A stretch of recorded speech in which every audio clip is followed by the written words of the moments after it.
Mambo ya kuacha ukiwa na miaka 20. Yaani mambo ya kuacha ukiwa na miaka 20.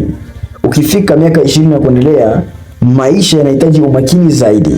Huu ndio muda wa kujijenga, kujifunza na kuandaa maisha yako ya baadaye. Epuka kuendelea kuishi na haya mambo nayoenda kukuambia siku hii ya leo. Jambo la kwanza, kuendelea kuishi bila kuwa na lengo na maono. Yaani unaendelea kuishi bila kuwa na malengo na maono. Kumbuka siku zote maono na malengo ndio yanakupatia mwelekeo sahihi wa maisha yako. Hakika ukikosa mwelekeo, yani direction, utapoteza muda, utapoteza nguvu, utategemea maisha ya kubebe na mwisho hakika utakata tamaa. Kumbuka hili, une vie sans but ni vision est comme un avion sans boussole. Yani maisha bila malengo na maono ni sawa na ndege isiyo na dira, ni lazima itaweza kufanya ajali. Kwa hiyo epuka au acha kuendelea kuishi na jambo hili. Jua kwenye maisha yako unataka nini.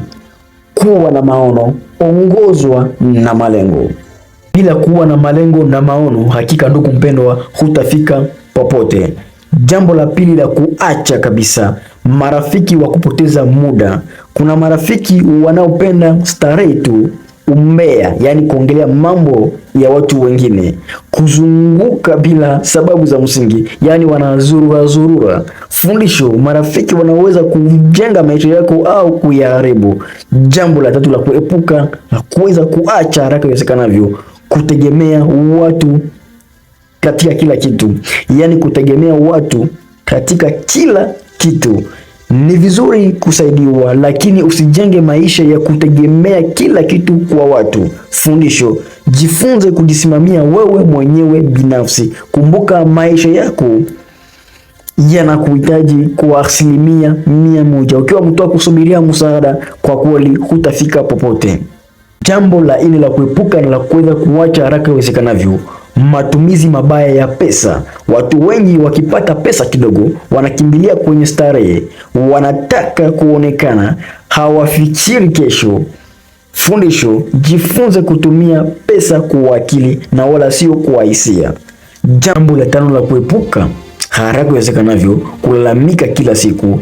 Kulalamika hakubadilishi maisha yako. Fundisho, tumia nguvu nyingi kutafuta suluhisho kuliko kulalamika. Hata ulalamike namna gani, hakuna kitakachobadilika. Tumia nguvu nyingi katika kutafuta suluhisho na wala sio kulalamika. Mwishoni kabisa, miaka ya ujana inaweza kujenga maisha yako au kuyaharibu. Hakika niambie ni ambacho umejifunza ndani ya video hii, nami nitafurahi sana kusikia maoni yako.